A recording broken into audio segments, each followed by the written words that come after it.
ओम श्री गणेशाय नमः। दोस्तों, फाल्गुन मास महात्म्य में सुन रहे हैं शिव पुराण की कथा। अगर इससे पहले कथा आपने नहीं सुनी है तो फाल्गुन मास महात्म्य अध्याय 3 की कथा अवश्य ही सुन लेना। आप आगे की कथा शुरू करते हैं। हे ब्राह्मण पत्नी, तुम अन्य विषयों से अपने मन को हटाकर भगवान शंकर की इस परम पावन कथा को सुनो। इससे तुम्हारे चित्त की शुद्धि होगी और तुम्हें मोक्ष की प्राप्ति होगी। जो मनुष्य निर्मल हृदय से भगवान शिव के चरणों का चिंतन करता है, उसकी एक ही जन्म में मुक्ति हो जाती है। सूत जी कहते हैं, शौनक यह कहकर वह ब्राह्मण चुप हो गए। उनका हृदय करुणा से भर गया। वे ध्यान में मग्न हो गए। ब्राह्मण का उक्त उपदेश सुनकर चंचुला के नेत्रों में आनंद के आंसू झलक आए। वह हर्ष भरे हृदय से ब्राह्मण देवता के चरणों में गिर गई और हाथ जोड़कर बोली, मैं कृतार्थ हो गई। हे ब्राह्मण, शिव भक्तों में श्रेष्ठ स्वामीन, आप धन्य हैं। आप परमार्थदर्शी हैं और सदा परोपकार में लगे रहते हैं। साधु, मैं नरक के समुद्र में गिर रही हूँ, कृपया कर मेरा उद्धार कीजिए। जिस पौराणिक व अमृत के समान सुंदर शिव पुराण कथा की बात आपने की है, उसे सुनकर ही मेरे मन में वैराग्य उत्पन्न हुआ है। उस अमृतमय शिव पुराण कथा को सुनने के लिए मेरे मन में बड़ी श्रद्धा हो रही है। कृपया आप मुझे उसे सुनाइए। सूत जी कहते हैं, शिव पुराण की कथा सुनने की इच्छा मन में लिए हुए चंचुला उन ब्राह्मण देवता की सेवा में वहीं रहने लगी। उस गोकर्ण नामक महाक्षेत्र में उन ब्राह्मण देवता के मुख से चंचुला शिव पुराण की भक्ति, ज्ञान और वैराग्य बढ़ाने वाली और मुक्ति देने वाली परम उत्तम कथा सुनकर कृतार्थ हुई। उसका चित्त शुद्ध हो गया। वह अपने हृदय में शिव के सगुण रूप का चिंतन करने लगी। वह सदैव शिव के सच्चिदानंदमय स्वरूप का स्मरण करती रही। तत्पश्चात अपना समय पूर्ण होने पर चंचुला ने बिना किसी कष्ट के अपना शरीर त्याग दिया। उसे लेने के लिए एक दिव्य विमान वहां पहुंचा। यह विमान शोभा साधनों से सजा था एवं शिव गणों से सुशोभित था। चंचुला विमान से शिवपुरी पहुंची। उसके सारे पाप धुल गए। वह दिव्यांगना हो गई। वह गौरांगी देवी मस्तक पर अर्धचंद्र का मुकुट व अन्य दिव्य आभूषण पहने शिवपुरी पहुंची। वहां उसने सनातन देवता त्रिनेत्रधारी महादेव शिव को देखा। सभी देवता उनकी सेवा में भक्ति भाव से उपस्थित थे। उसकी अंग कांति करोड़ों सूर्यों के समान प्रकाशित हो रही थी। 5 मुख और हर मुख में 3-3 नेत्र थे। मस्तक पर अर्धचंद्राकार मुकुट शोभायमान हो रहा था। कंठ में नील चिन्ह था। उनके साथ में देवी गौरी विराजमान थी, जो विद्युत पुंज के समान प्रकाशित हो रही थी। महादेव जी की कांति कपूर के समान गौर थी। उनके शरीर पर श्वेत वस्त्र थे तथा शरीर श्वेत भस्म से युक्त था। इस प्रकार भगवान शिव के परम उज्ज्वल रूप के दर्शन कर चंचुला बहुत प्रसन्न हुई। उसने भगवान को बारंबार प्रणाम किया और हाथ जोड़कर प्रेम, आनंद और संतोष से युक्त हो विनीत भाव से खड़ी हो गई।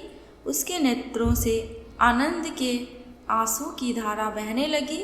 भगवान शंकर व भगवती गौरी उमा ने करुणा के साथ सौम्य दृष्टि से देखकर चंचुला को अपने पास बुलाया। गौरी उमा ने उसे प्रेम पूर्वक अपनी सखी बना ली। चंचुला सुखपूर्वक भगवान शिव के धाम में उमा देवी की सखी के रूप में निवास करने लगे।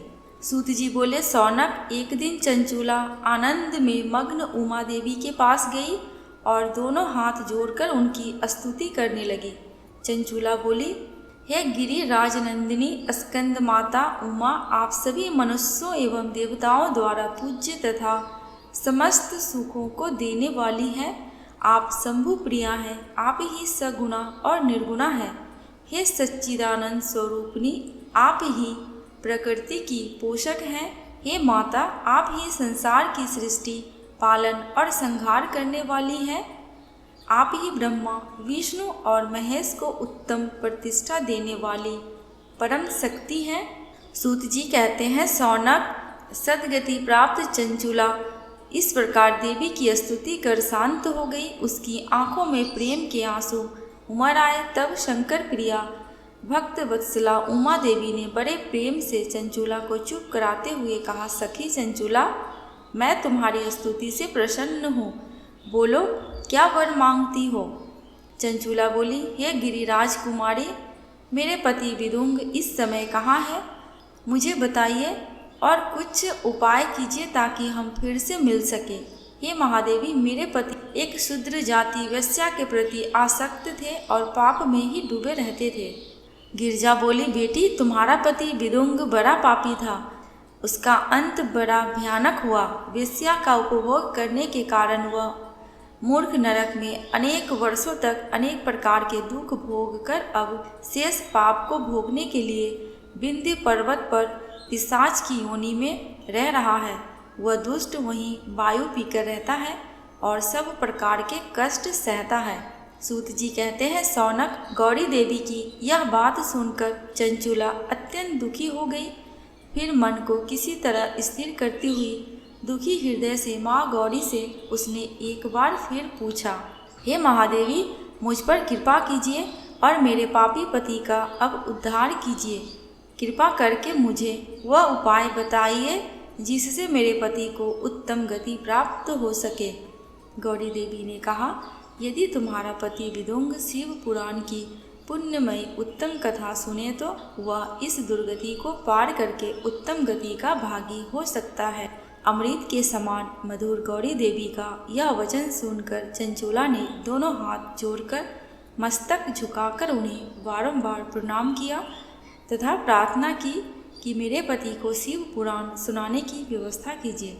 ब्राह्मण पत्नी चंचुला के बार बार प्रार्थना करने पर शिव प्रिया गौरी देवी ने भगवान शिव की महिमा का गान करने वाले गंधर्वराज तुम्बुरो को बुलाकर कहा, तुम्बुरो, तुम्हारी भगवान शिव में प्रीति है, तुम मेरे मन की सभी बातें जानकर मेरे कार्यों को सिद्ध करते हो।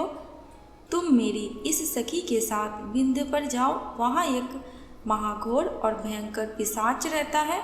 पूर्व जन्म में वह पिशाच विदुंग नामक ब्राह्मण मेरी इस सखी चंचुला का पति था।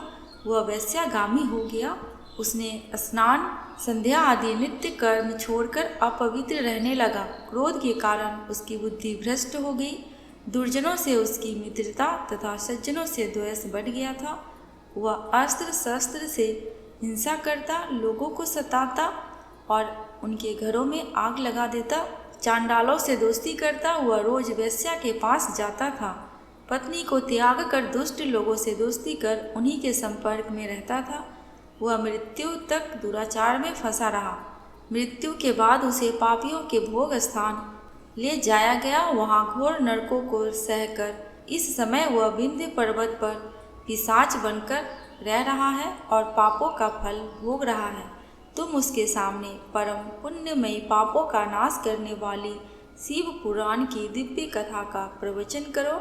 इस कथा को सुनने से उसका हृदय सभी पापों से मुक्त होकर शुद्ध हो जाएगा और वह प्रेत योनि से मुक्त हो जाएगा। दुर्गति मुक्त होने पर उस विदुंग नामक पिशाच को विमान पर बिठाकर तुम भगवान शिव के पास ले आना।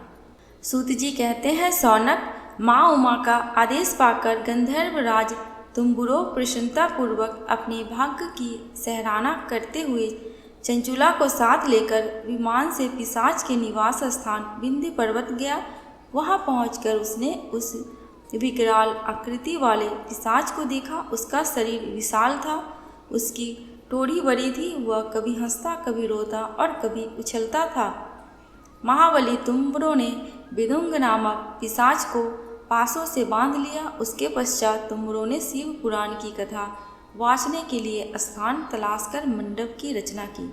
शीघ्र ही इस बात का पता लोगों को चल गया कि एक पिशाच के उद्धार हेतु देवी पार्वती की आज्ञा से तुम्बुरो शिव पुराण की अमृत कथा सुनाने विंध्य पर्वत पर आया है। उस कथा को सुनने के लोभ से बहुत से देव ऋषि वहां पहुंच गए।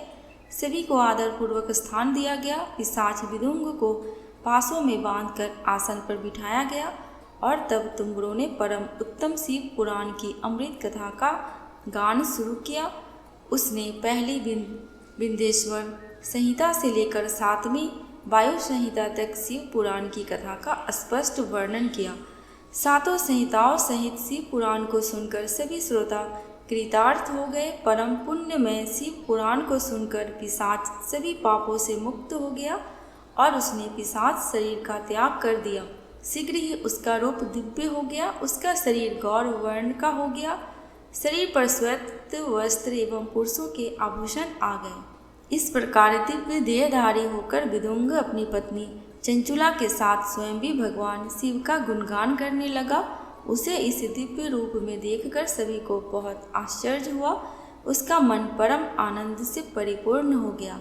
सभी भगवान महेश्वर के अद्भुत चरित्र को सुनकर कृतार्थ हो गया।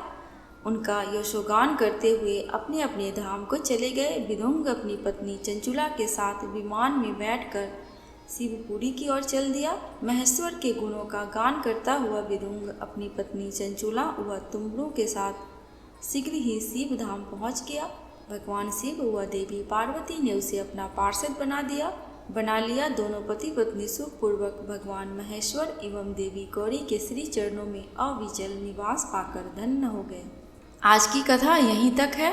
आगे की कथा दूसरी वीडियो में सुनेंगे। दोस्तों, कमेंट बॉक्स में भगवान शंकर एवं माता पार्वती की जयकारा लगाना बिल्कुल भी मत भूलना। आपको मेरे चैनल पे व्रत त्योहारों की जानकारियाँ एवं उनसे जुड़ी कथा कहानियाँ मिलती रहेंगी। अगर आपको ये वीडियो थोड़ी सी भी अच्छी लगी हो तो प्लीज़ मेरे चैनल को सब्सक्राइब करके मेरी वीडियो को लाइक एंड शेयर कर देना।